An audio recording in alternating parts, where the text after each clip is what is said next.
Hello and good afternoon, everyone. I'm day weather meteorologist Don Watzel with your afternoon video update for Monday, January 18th. Snow showers have been dissipating throughout this afternoon and should end in earnest by late today, with a couple stray snow showers left over the mountain areas overnight. Otherwise, looking at dry conditions into the evening and nighttime hours with slowly improving road conditions as we head into Tuesday. That'll spell some good news then during the day, as we'll have mainly dry conditions continue throughout.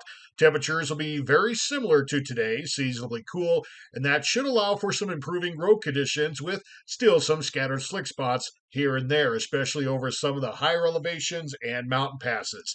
Then we're looking at another high wind event that's coming overnight and should continue into Wednesday, possibly lingering into early Thursday. We'll show where that's going to take place here in a moment. For the rest of this afternoon, again, the snow showers spreading over much of the state. Again, it doesn't mean everyone has gotten snow. In fact, many areas have had some sun peek through today, but some scattered snow shower activity has occurred, mainly in far northeastern Wyoming and the higher elevations along Interstate 80. This combined with some breezy and occasionally gusty winds out of the west and northwest near 25 to 40 miles an hour. That has caused some areas of blowing snow and reduced visibility. If you're traveling on sections of I-90 around Gillette, still looking at some areas of blowing snow continue, and some sections of I-25 as you get close to northern Wyoming, also getting some light snow and blowing snow as well. Otherwise, the snow has been dissipating west to east with mainly dry conditions continuing over the far southwest, light to breezy winds.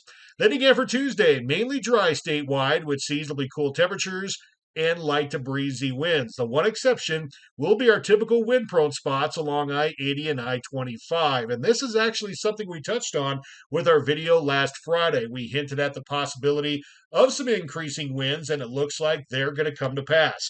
Pretty much by about 10 or 11 o'clock, possibly starting a couple hours earlier in the higher wind prone sections of 80 and 25.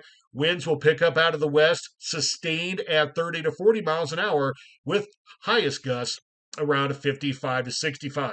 Now, many of the adjacent plains will stay in that 40 to 50 mile an hour range, but as is usually the case with more widespread high wind events, model projections typically underdo or undercut, if you will, some of those wind gust speeds, and that could very well happen here. In fact, so we take a look at a model projection of wind gusts Wednesday morning at 8 a.m. along I-80 from Rawlins, continuing east through Arlington, Elk Mountain, through Laramie, and over the summit to Cheyenne, looking at some gusts 55 to 65 miles an hour. Same story along I-25, 65 mile an hour gusts, possibly getting over 70 miles an hour in spots, and that'll be the case as we go through the day Wednesday and into Wednesday night. Some of these adjacent plains looking at some 40 to 50 gusts. I would not be surprised if some of these areas flirt with 60 miles an hour as we get into late Wednesday morning and Wednesday afternoon. Otherwise, over the rest of the state, looking at generally light to breezy conditions with dry weather continuing throughout. We'll talk more about the winds and the rest of your weather and road impacts with our next video tomorrow. Thanks for listening and watching. Have a great day.